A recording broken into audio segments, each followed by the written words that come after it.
Hey there world, I'm the Courageous Goldfish, and it's been a little bit since I've sat down to film, so I'm like kinda sitting here a little bit nervous right now, but I finished. I finished school, which is both an exhilarating and terrifying feeling. For those of you that don't know, I was taking an interior decorating course that I just recently finished, and it was a bit of a struggle for me to get here, but I am so excited to be done. Like, so you don't even understand how excited I am to just have time to do things now. I've actually been sitting on this haul for quite a while, and I'm just now getting the chance to sit down and film, so this is kind of like a collection of the merch and stuff that I've picked up in the last couple of months while I've been away. It's been a little slow in terms of figures, but I still do have some great stuff to show you today. So without further ado, let's just jump right into it.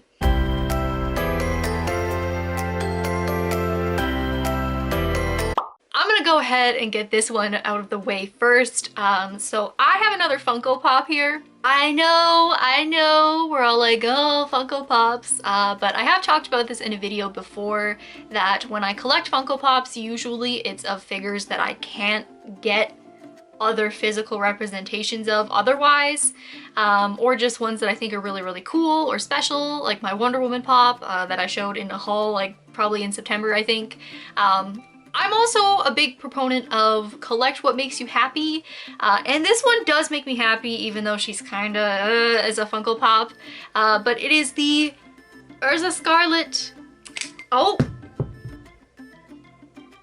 Yeah, knew that was gonna happen. What actually motivated me to pick up this Funko Pop in the first place was that they did announce a brand new sculpt of Urza in her Hakama armor, so I was like, oh, I need to have that one because she looks so cool.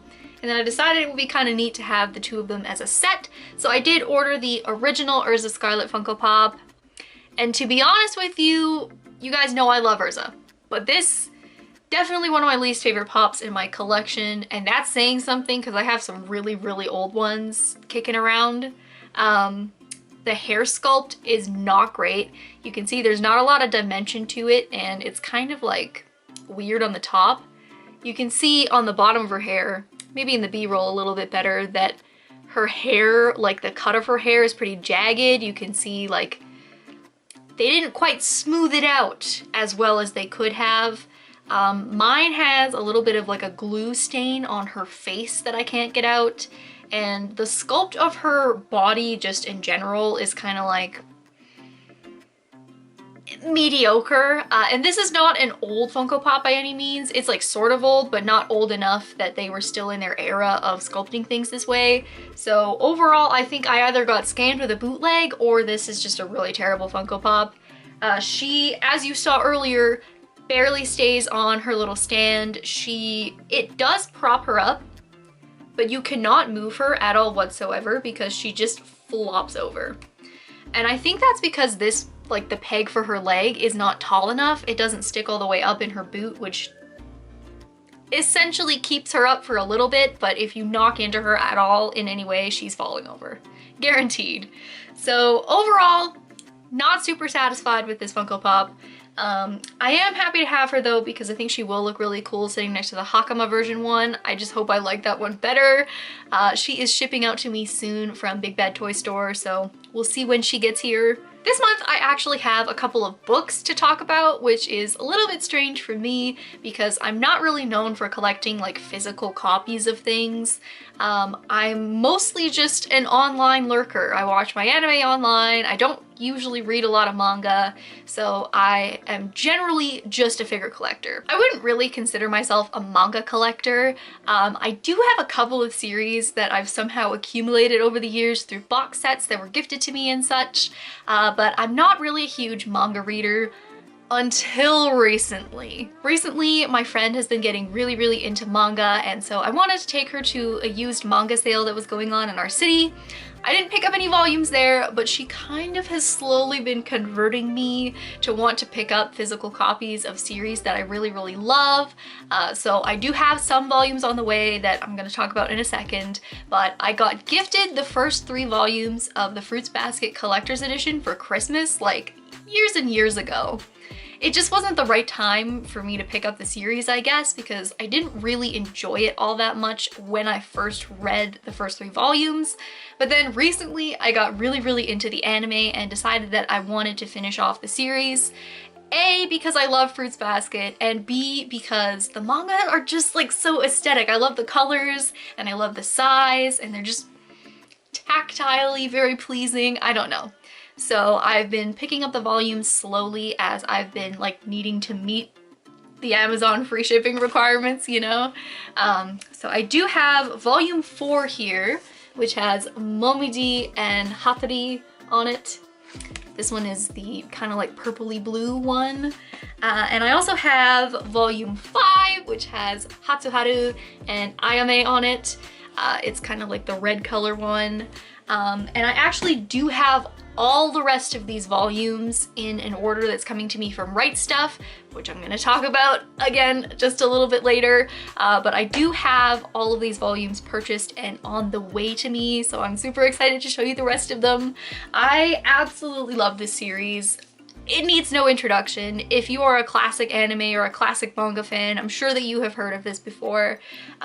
It's a really good series. I would highly recommend it, and there's no bad way to consume it. Like, the anime is great, the manga is great as well, so whatever is your favorite and preferred medium is gonna be totally fine to consume Fruits Basket. Now, going back to the pre-owned manga sale that I went to with my friend, I actually didn't pick up any volumes, but I did pick up a different book, which is a little bit strange for me because I don't really collect art books either. I've never felt the need to really, but I just saw this book and I really love this series, so I was like, oh, okay, it was only $10, I'll pick it up. I'd like to have it just to, you know, have it. And that is the Roman album for Samurai Champloo. I love Samurai Champloo. If you are a Cowboy Bebop fan and you have not seen Champloo, you need to get on that right away. I am actually one of those people that preferred Champloo over Cowboy Bebop, which I know is kind of sacrilege if you're a diehard Bebop fan, but I really liked the ongoing story thread going through. It kind of motivated me because I want to see what happens at the end. Usually when I'm watching an anime, I want to be like gripped and like wanting to know what's happening next. Whereas when Cowboy Bebop is more like centered among episodic plots, it's kind of like, okay, great, I have no further questions, therefore I'm not motivated to keep watching it. I did finish it, and it is a great anime, but I vastly prefer Champloo for that reason. I would highly recommend it if you have not seen it. The vibes are incredible.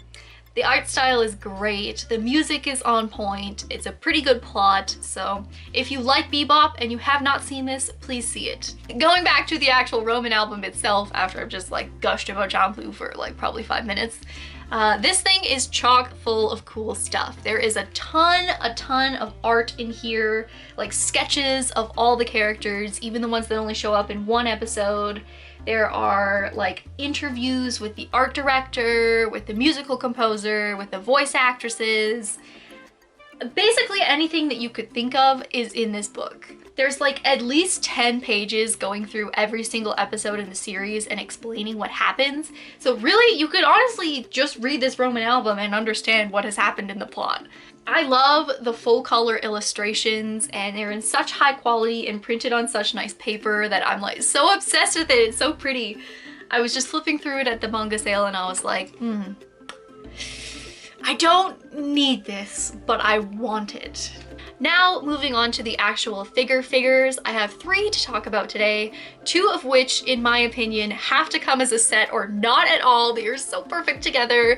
I have the Ichibansho, Shinobu Kocho, and Kanao Suirui. First up, Shinobu comes in this purple window box with the cute little butterfly cutout on the top. I bought this one off of Tokyo Otaku Mode, so it is the English release. It says right up here, sales outside Japan only. I'm not sure if there's a difference between the English and the Japanese release of this figure because all the Ichibansho figures that I've had so far have been great, but these 2 in terms of sculpt are just a little bit lacking to me. It's very difficult for me to put into words how I feel about these figures because I do like them, but actually looking at them up close, you see a lot of flaws. Specifically talking about Shinobu, I think the line work on her haori and her hairpin is great. For a prize figure, I really can't complain about that because the detail seems pretty crisp to me. What I don't like about this Shinobu figure is her hair. Her hair is just kind of plain, not a lot of sculpting details to it. I don't really like her face. Ultimately, that is the greatest gripe I have about Shinobu. Her face is just kind of interesting. Her eyes are pretty lifeless and dead.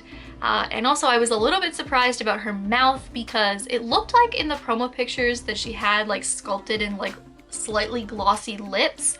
But as you can see here, her lips don't really exist. I was slightly expecting this outcome because A, they are Bandai figures. Bandai is not the most known for quality in the figure community. They are also Ichibansho figures, which means they are prizes. They are not supposed to be super duper high quality, but I do definitely notice the difference in quality between my better Demon Slayer Ichibanshos and these ones.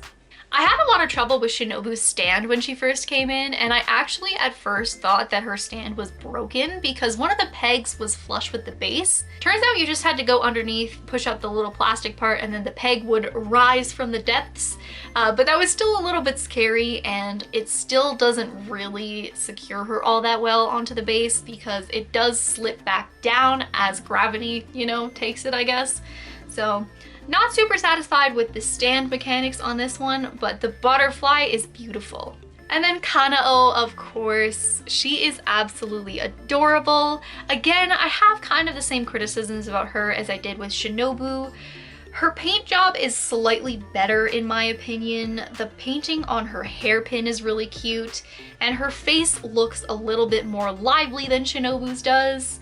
The painting on her boots is definitely the most glaring paint error I can see, but overall, I really can't complain too much about the paint on Kanao. It's not that bad. The one thing I will say about Kanao though is that I think the sculpting on her bangs could have been done a little better. They just look very like blunt and uniform. Even though that is how Kanao's bangs are, they could have definitely done something to make it look a little bit less choppy. It just kind of looks like they slapped them onto her forehead, and it's a little bit of an interesting choice. The one saving thing that I think really makes these figures successful in my eyes is the bases though. As I've been displaying them in my collection, I think that the bases that they put these on are absolutely beautiful, and I really would not love the figures as much if they were on just plain bases. The figures themselves are not actually all that much to write home about, but I think that the base really elevates it and gives it that extra jump and oomph that I was missing in the sculpt of the actual figures. If you really love Demon Slayer and you're on a budget, these are great, but I really wouldn't pay more than $40 or $50 for them. I've seen them at local shops going for like $140. Don't pay that for these, please. They are not worth it in the slightest. But if you can get them for $40 or $50, if you really like the sculpt and you really like the bases, then I would definitely recommend you pick these ones up because they are cute, even though they do have some flaws. And lastly, finally, we have another addition to my scale figure collection. Now, usually what I do with scale figures is I give them their own separate video, but I thought that I would just add this one in here and talk about it quickly at the end of this video instead of making a whole separate one just talking strictly about this figure. But I finally bit the bullet with Solaris Japan and just paid the extra to have them ship me my Megurine Luca. So this is the 1/7 scale Max Factory Megurine Luca Tony version figure. I believe this figure first came out in 2014, and I actually purchased this figure pre-owned off of Solaris Japan in August of last year. But as you know, or may not know, I guess if you're lucky, DHL is the only option for shipping to Canada right now, and it has been that way for at least a year. So I made the mistake of purchasing the Saver shipping on Solaris Japan, and what they're doing is they're holding orders until they can ship it with that method, unless you want to email them and upgrade it and pay more for shipping. I was being stubborn. I sat and I waited and I said, no. the saver shipping is going to come back, and then I will be glad that I didn't spend the extra money, because then it'll be more money in my pocket to buy other figures with. I can be patient, I can wait. Finally, I just broke down and I said, okay, well, how about we just get a quote? We'll see how much extra it is to ship it to me, and we'll go from there. And it was like $30 extra to ship it, and so I was like, you know what? At this point, just do it. Just ship it to me, get it going, get it on the way. And so that is what I did. I paid the extra, and now she is here, and she is beautiful. I think I talked about this figure before and said that even before I was figure collecting, I was absolutely in love with this figure. And so when I started figure collecting, I was shocked to see how cheap she was on the aftermarket and knew that I had to pick her up at some point. So I finally bit the bullet, bought her for 7,000 yen off of Solaris Japan, and she is worth every single penny. This figure is amazing, especially considering how few scales Megurine Luca gets. I am super impressed with this one. She is absolutely beautiful. The movement is amazing. Her facial expression is awesome. She just overall is a really nicely executed figure. I love the paint on her boots. It looks so cool. Her base that looks like an old-time record is really neat as well. And overall, she's just an absolutely stunning figure. I love the details. I love everything about this. And she looks so nice on my Miku shelf. It's insane. I cannot sing enough praises about this figure. She turned out even better than I thought that she would. I'm so super stoked. Her manicure on her hands, like, come on, how adorable is that? Obviously, she is a bit of an older figure, so you can't really hold the sculpting to today's standards because back then it was a lot less technologically advanced. However, I still think that she does hold up on the test of time. This is an absolutely fantastic figure, and if you are on the fence at all about purchasing her, she is so cheap on the aftermarket, guys. She is definitely worth it if you have even just a little bit of interest in her. She is actually technically my first cast off because you can remove her skirt and display her in just her pantsu. Not sure why you'd want to do that. I think that the skirt and the movement of the skirt is one of the big focal points of the figure. So to me, she looks a little bit strange without it on.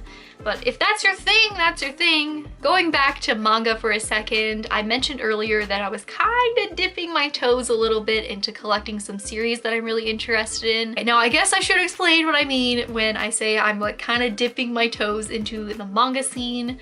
I am generally a person that prefers to watch the anime.